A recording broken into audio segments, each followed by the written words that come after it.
welcome back. I'm your host for today, Christina, and I am joined by Katie and Bean and our guest today, Kate O'Driscoll. But before we get into the episode, I'd like to remind you to like, subscribe, and download our podcast. You can find it wherever you get your podcasts and also on YouTube. And so before we sort of launch into our interview with Kate today, I'm going to go around and ask everyone, what are you drinking? So Katie, what are you drinking? Okay, I am drinking a Tom Crean Brewery from Kenmare beer. It's Kerry Surf and Turf. Okay, can you see that? Yeah, just about. So I'm reading it and it's like, surf and turf, how do you get surf and turf into a beer? So this is what it says on the can. A traditional ale with a real taste of Kerry, fusing the majestic mountain landscape and the crashing Atlantic surf. We infuse a combination of seaweed and peaty turf flavour to give you a taste of ancient Kerry. Oh, so, I like that. I'm not sure how they do it, but I can definitely taste the peat. Like it's a taste of turf, you know? Cool. So, and this is what it looks like in the pretty. So it's pretty, brown and sort of nice. And a coppery ruby, is it? In your light? Yeah. It's quite a nice color. It's quite a nice color, nice flavor. I was down there during the summer and they have a lovely display there all about, so their brewery is really, really small, but they have the display of Tom Crean's journey to the Antarctic, and then they went back and they actually did the journey that he did quite recently. So it's his granddaughter owns the and then her husband is the brewer, Bill Shepherd. So it was really, really nice. I highly recommend it. Food was lovely. And they survived the trip. They did survive the trip. Excellent. Yeah. So there you go. Awesome. So Bean, what are you drinking? I've got a Lucky New England IPA from Trouble Brewing with Talus and Simcoe hops. Nice. And yeah, it's nice and it's cloudy. You know, it's got a little haze, good bit of, you know, pale ale kind of body. It's 4.4%. It's a shareable big size of can, and I like the whole balance of it.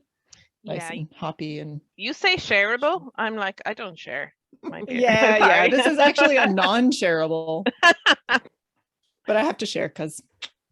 How about you, Christina? Oh, I'm drinking 8 Degrees. It's from the Irish Monroe series, the Fort of the Fianna Belgian IPA, which is just something a bit different. We always joke that there's too many IPAs, but it's nice to see some like different iterations of IPA. So like a Belgian IPA, that's kind of nice to see. So that's kind of what drew me to this. What are you drinking, Kate? I am drinking a Ballykilcavern red ale, Brickyard Red. Don't know if you know, I know Christina knows, but Joe O'Driscoll, my husband, is head brewer for Ballykilcavern. So this is what we have on tap in our shabeen at the moment. So it's just too easy to go out and pour a glass, you know, whenever you're going low. So no, it's just lovely, multi-seasonal, delicious, caramelly red ale. It's just solid Irish red ale, and yeah, very nice. Yeah, and the color is really nice as well in that glass. It's beautiful. Yeah, nice it's lovely, red color, really autumny. Yeah, perfect for this kind of weather that we're having actually. And on that note, Kate, if you have introduced to our listeners sort of who you are and what you do with your beer and cooking and your chefing and all that kind of stuff that you do. Sure. So yeah, I started an Instagram account in 2016. I can't remember why. I think it's just, you know, it was a platform I was interested in. My photography was shocking, so I wanted to kind of explore getting better at photography, and I wanted to document what I was doing with my cooking because I'm a passionate home cook. I'm not a chef in any way, never ever claimed to be a chef. I just have a really big passion for home cooking, just using Irish produce, and also a love of independent Irish craft breweries and beer, worldwide as well, not just Irish, but mainly, you know, when I can, Irish. Joe was sort of getting into home brewing at the time, and so we just thought we'd go from there. And you know, I just, for the last 4 years, 16, 17, 18, 19, 20, 5 years, been, you know, documenting my cooking journey. And I think it was probably the first lockdown when I really started to, you know, try and actively support Irish small producers who are obviously struggling during the first lockdown. Everything kind of went, you know, belly up. With the first, you know, the start of the pandemic, and you know, little businesses started struggling. So I just wanted to show my support and give as much back to Irish small producers, breweries, and independent businesses as I could. So I started buying differently than I'd normally shop. I, you know, started ordering things from as far up as Donegal, from the oyster farm there, right down to Gubbeen in Cork. And then I tried to do everything in between as well as supporting all the breweries along the way and documenting. I mean, it's just a love for beer, and you know, I'll take a picture, and I have pretty much I do have some knowledge of, you know, off flavors and things like that, but it is more of a love of beer and different beers and different styles, and taking photos along the way and just showing people what is out there and what's available in Ireland. So I started kind of cooking with beer because it's just such a versatile ingredient with food. And I think, you know, people always assume the wine is the way forward to kind of pair with food and to cook with. You know, you've got, you know, wine and casseroles and everything. So I decided to take it to another level and start using different craft beers. So Hope Brewery were the first brewery to really pick up on this, and I did a series with them for their Food Loves Hope, and we did a series of 6 videos where I used different beers from their core range to do different recipes. We recorded those and they're up on YouTube, and yeah, so just to show the versatility of beer and food, the pairing of them together, and that you can use beer and food and it just can enhance flavour so much. That's so cool. Yeah, no, it's really good. I really enjoy it, and I hope that comes across in what I do. I mean, I think people have said, and you know, been working recently with Dublin City Brewing, and the reason that they sort of approached me in the first place was, he said, you just come across so, you know, you can tell you genuinely love what you do, and you know, you could quite easily just support Ballykilcavan and nobody else, and you know, just be kind of all about Ballykilcavan and refuse to support anybody else in the Irish craft beer scene. But I mean, that's just not what I'm about. I'd rather try and support everybody equally. If I don't like a beer, I'm not gonna lambast them all over the internet. I might, you know, if it's really bad, I might private message the brewery. But you know, if I like something, I will sing it from the rooftops. So that's basically what I'm all about, and I just have a passion for food and beer, and that's me. That is so cool, because I suppose when I think of beer in food, the normal ones would always be like beer batter fish or something like that, or maybe a stout cake or something like that. Yeah. But then like other stuff, I'm like thinking, God, I don't know of any other like mainstream beer foods. That's it. I mean, everything, you know, there are some things that go together. Oh yeah, I was gonna say, I love your you know, the idea of wanting to invoke nostalgia and like wanting to kind of recreate like a favorite meal or like how you felt in a certain place. Yeah. And I think along that, I have a question about you have a shabeen. So can you tell our listeners, if they're not familiar, if you're not from Ireland, what a shabeen is and sort of what it does? Okay, so basically a shabeen is an illicit drinking den. Basically it's a garden, it's a shed pub. So we actually had a fire that started in our turf shed back in February this year, and it destroyed our whole garden, very nearly our house. Pretty traumatic. Basically our whole garden was destroyed, and our original shabeen that we had. So yeah, we've been pretty much building up this year, getting the garden back straight again, getting the house repaired. A lot of the windows on the side of the house where the fire happened blew in. Our bathroom was destroyed. It was pretty scary, to be honest. Oh, I'd say that was. It sounds really, really traumatizing. It was Like, just terrifying. it wasn't a great start to the year, to be honest. You know, off the back of 2 pretty horrendous years, I was just like, oh, fuck you, 2021. Yeah, Sorry. yeah. But Oh no, we can curse on here, so work away. But yeah, so I mean, I was blown away by people just offering to help and, you know, just come down, and like a builder guy that came down and just helped us out was amazing. But the upshot of the whole fire was our garden is now pretty much back to normal. We've got a beautiful garden now we can now enjoy, which we didn't before, and we have a new shabeen, which we have christened the Phoenix. Oh, I love it. From out of the flames comes something new and reborn. It's a different concept altogether. I will actually show you. I can. It's right out of the door here. Can you Oh, see? wow. Beautiful. Here we go. There we go. If you're listening and not watching on YouTube, she's showing us. Yeah, sorry guys, I'm just showing her the pub, screen which here. is amazing. It's we oh go. my god, it's So so that's much basically it. big. And no, it's a fantastic place. We spend far too much time in there enjoying beers. And yeah, that's what a shabeen is, really. Fun Wow, place. that really is what a shabeen is. Yeah, That it's is a beautiful. awesome beer shed. Thank you. That's obviously like a 5-star shabeen, because Yeah, you know. Yeah. Oh, it's actually had a little upgrade recently, because you've probably seen from my Instagram.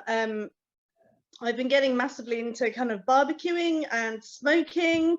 Again, from the beginning of the year, this is all like off the back of the fire. Obviously, everything in the shed that we owned, that you usually keep in a shed, was destroyed. Our barbecue had gone. Like, I'm talking like a $22.99 from Little Jobby made of tin, you know. So Yeah. Joe said to me, once the insurance was sorted, why don't we get one of these Kamados? And I was like, what's a Kamado? And he was like, oh, it's a Japanese ceramic barbecue. They're amazing. So I was like, we'll never use it. There's no point in spending all that money on something that we'll never use. And I think I pretty much use it 3 or 4 times a week now. So I had to build a little, well, I didn't. Joe, very talented that he is, built me a little barbecue shack that comes off the side of the shabeen. So I've got somewhere to cook in the winter. I've got dinner on it now for later. Brilliant. That is so cool. And again, I've got the barbecue bug big time, and it's again, it's kind of, the barbecue scene is synonymous with beer as well, so you can do lots of things with beer and barbecue, which is really that's what Dublin City Brewing were quite interested in. They could see me getting into all the barbecue and the smoking recipes, so they wanted to maybe explore seasonal recipes coming into the winter with using their beer to do things like that. So that was another really interesting avenue to go down.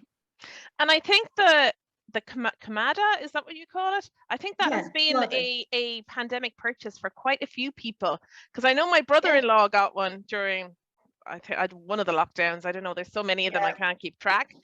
And I see some friends of mine sharing their pictures of all their different foods that they're doing, and it's like, I didn't realize this was a thing. And then the Uni pizza oven is another one that seems to have been a big pandemic. It's brilliant. Yeah. Yeah. I mean, the good thing is as well that I think probably once a year Lidl and Aldi do a mini version, like a little €99 version, and they are just fabulous. Just if you want to cook a few bits for a couple of people, they're a great little bit of kit. So makes it more affordable if you wanted to go down that route and just try it out, you know. So what's the flavor of beer or the style of beer that's really floating your boat for barbecue mashups these days? God, for me, I would mainly use the darker kind of ales for barbecue, the reds and the stouts, because I do quite a lot of marinades or sauces. So like the smokiness and, you know, if you're going to add kind of that barbecue flavor, a beer that's going to stand up with those flavors, something like a lager wouldn't work because it would just get lost. So you want a kind of robust beer to stand up to those smoky kind of flavors. So yeah. And just Right. piggybacking off Bean's question, because I just wanted to know what style of beer, what style of beers, styles of beers do you think are sort of really versatile with cooking with? Like, do you have go-to beers if you're like, oh, this is a really versatile one and I can use it in fish and chicken, and also, it stands up to red meat, or or is it just really, really context specific, depends on exactly what you're cooking with, and there really isn't one? Yeah, sometimes. I mean, I do think about it. If I'm cooking and I'm thinking about what flavor is going to work in a recipe. If there are strong flavors, if it's kind of a red meat, then again I'd go down the kind of darker beer route, or a kind of more of a multi-sided English style kind of pale ale or IPA. Lighter dishes like fish and chicken, I'd go more towards the kind of lighter beers, session IPAs and lagers, pilsners, things like that. So yeah, it depends on on the flavors going into the dish as well, and what kind of I suppose the seasonings of the dish really kind of make a difference, because if you're going to have something with a lot of garlic, that's quite overpowering. So you want to be able to taste the beer, because otherwise there's no point in using it. You may as well just be using water. So you want to have the flavors to be able to enhance the dish and to be able to really kind of stand out. Yeah. Do you want to just talk a bit more, Kate, about like what you've been like really enjoying putting together lately, or like what's been a standout thing in the progression of things? Yeah. I mean, for me, it's just so organic, and I just feel really privileged and lucky to be doing what I absolutely love.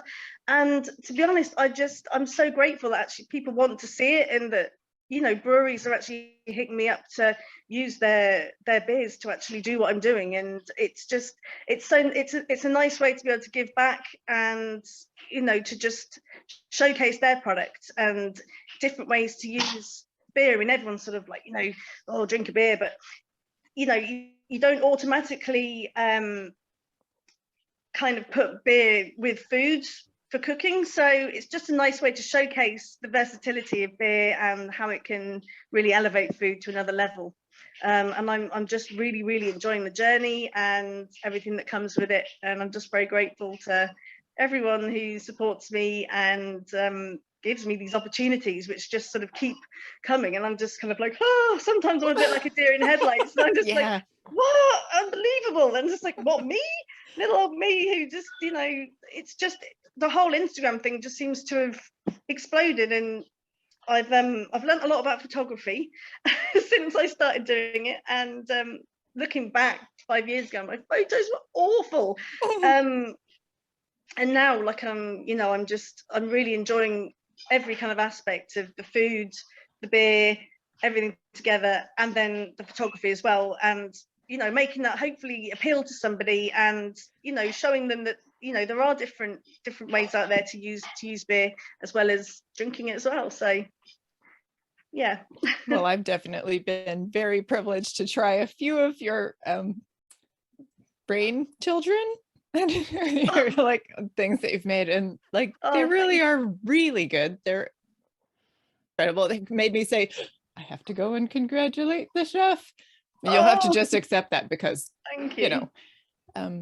But yeah, are there beers that you can remember, like, that stand out in memory from breweries around Ireland or trips, or you were like, oh, my goodness, I have to go and make a stew, or whatever it was, or have to go and smoke some meat now? Yeah, I mean, there's several recipes that I'll do quite a lot of the time.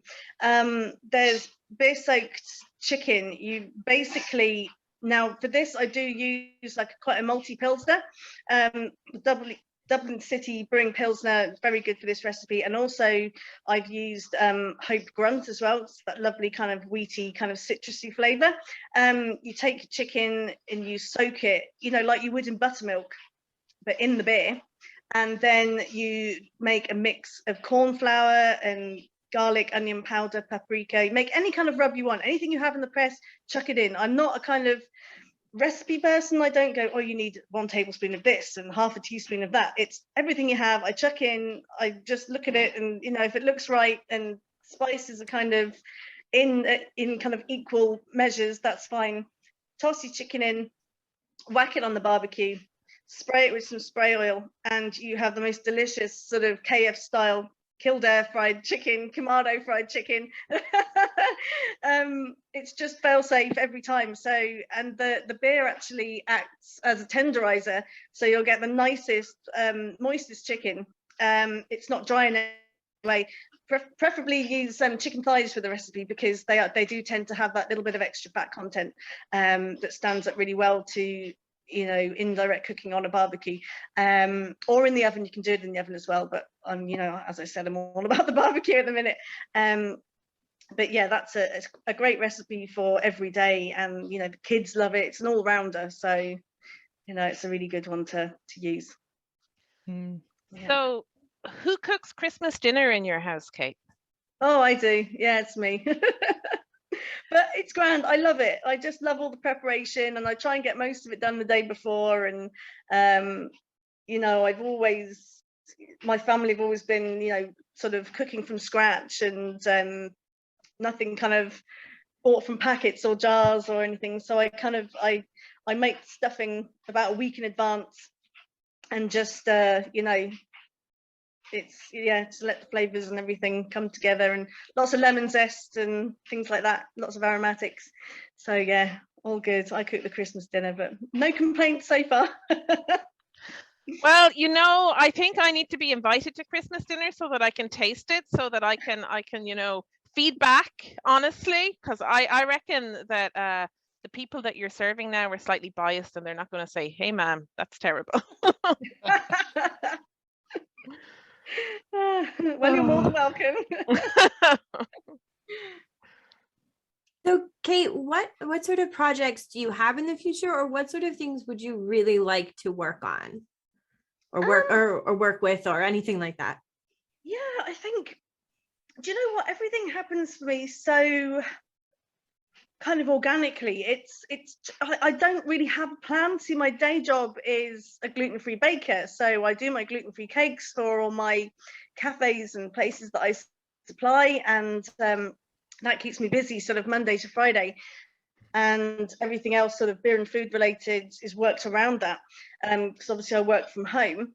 So no real plans. It's just everything that presents itself, I will take on. You know, I'm a yes girl, and I don't say no to anything. I'm you know, I'm a full believer in, you know, just taking every opportunity that presents itself. And just, yeah, I've learned that, you know, life's way too short, and so I'm just taking every opportunity as it presents itself, and just loving what I'm doing. So yeah. And being a gluten-free baker is quite a specific, like, niche field. How did you end up doing that? Again, see, I fall into these things by accident, which is again what happened. I started off, this was back to 20 years ago when I was a student. I made a recipe that went wrong, that turned into me making a cheesecake without the cheese, because I'd forgotten to put it in, which inevitably ended up me rolling it into balls and covering it in cocoa powder, and they ended up in sort of chocolate truffles. And people said, oh my God, these are amazing, you know, blah, blah, blah. So I started making them for friends, family, got into the markets eventually, started selling them at markets. And then about 4 years ago, after I've been doing kind of wedding favors for people and all sorts, a new cafe that was opening up in the town contacted me and said, oh, do you do any, because I'm wheat free myself, I'm highly allergic to wheat, so I just naturally cook everything either wheat or gluten-free. So they contacted me and asked me if I would if I'd you know, did any kind of gluten-free cakes. So I was like, well, I do have a recipe for brownies, and you know, I can bake those for your shop and stuff. Got the kitchen HSC registered and everything, and it literally went from there. And now I supply 5 cafes in total. So yeah, it keeps me busy. And do you ever have a bad reaction to? It's not the gluten that you're allergic to, is it? So beer is okay. You're it's safe wheat with beer. flour. Okay. Yeah, no, it's wheat flour that I'm allergic to. But funnily enough, I can drink wheat beers, but only clear wheat beers. I can't handle things like Hoegaarden, anything cloudy. There must be something, the protein that I'm allergic to is left in. But I think with a lot of filtered wheat beers, that protein has been sort of cleared out in the brewing process. I don't know which protein I'm actually allergic to. This was all done, like, again, about 20 years ago through homeopathy. So yeah, I just, once I cut wheat out of my life, I was a different person, because I obviously had these awful symptoms for about 5 years, and didn't know what was causing them, and then went and got diagnosed, and they said it's wheat flour, and I was like, it was in everything, you know. And you're thinking, okay, so if I try and be healthy, I'll go down the whole wheat pasta and wholemeal bread, wheat flour, you know. And Yeah. I was making myself worse and worse, until basically my body started, my immune system just shut down, and I came out in this whole body moving rash, and it was just crazy. And I went into the doctor, and he had to go and get a second opinion, and they didn't really know what was going on. So that was when I went down the homeopathy route, and they did the little tests with the vials of concentrated liquid, and you hold your arm out, and there's quite a lot of resistance. And this one little vial I held next to my tummy button, and my arm just went floppy, and I was like, what? And he's like, wheat flour out. So I was like, right, okay. So I was a new woman after that. That is crazy. And yeah, 20 years ago, we didn't have the options that we have today, I suppose, you know? There was kind of cardboard bread and cardboard pasta, and that was basically it. But do you know what? I actually try and stay away from the free from aisle, because everything is just so processed, and it's just so much sugar, and just to give it flavor. That is one of the reasons I started baking gluten-free. Just my aim in life was to produce a gluten-free bread and a gluten-free cake, which didn't have that horrible gritty over-processed texture. So again, it was kind of a project, an ongoing one, still ongoing. I still haven't managed to nail the perfect gluten-free loaf yet, but I'm working on it. That's a different thing, being very instinctual in your cooking and just throwing whatever the spice drawer has, and then trying to work out a baking strategy. Hey, yeah.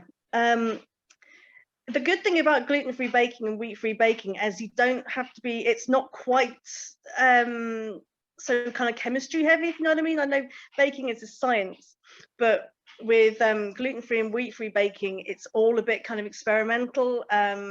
It's all a bit kind of, you know, what works and what doesn't work. So you work it out as you go along. So again, it was just right up my street, just throw everything in and hope for the best. And usually it does. Yeah, it's good. awesome. So if people Something I enjoy doing, and especially to be able to give back to other people that haven't been able to enjoy these things, something that isn't just, you know, in a horrible little packet separate from everything else, just to do sort of home baking for other people, and for them to be able to enjoy that as well, in the coffee shops that I supply is really good. So I love doing that. So yeah. So where can people look for you or find your, do you do recipes? Gosh, I mean, yeah, all over the place really. What, the gluten-free? Well, just generally Instagram, it sounds like, is super Basically popular. Instagram. Yeah, I have a love-hate relationship with Twitter, because I'm not very good at it. It's too fast-paced for me, and I'm just a bit more laid back. I'm just kind of, oh god, no, I don't know what I'm doing. But yeah, Instagram, Kate ODriscoll Food Biz Life is where you'll find me on there, and all my food and beer creations, and what I'll be doing kind of in the run up to Christmas and things like that. Not sure what yet, but yeah, it's all good. I'm sure it will taste delicious, whatever you do. Thank you. Totally. So does anyone have any last questions for keep her hostage for hours? But we'd love to. Do you want to add anything else before we wrap it up? No, I don't think so. But thank you for having me, girls. It's been amazing to talk to you. And hopefully we'll be able to get together for a pint soon. Definitely. One Well, day.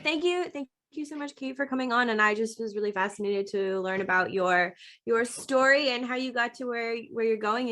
And I encourage everyone who isn't already following her to follow her on, especially on Instagram and Twitter and everything else. But her Instagram is full of just such great ideas, and it's just really beautiful photography, and just it's wonderful. So thank you so much to Kate for coming on.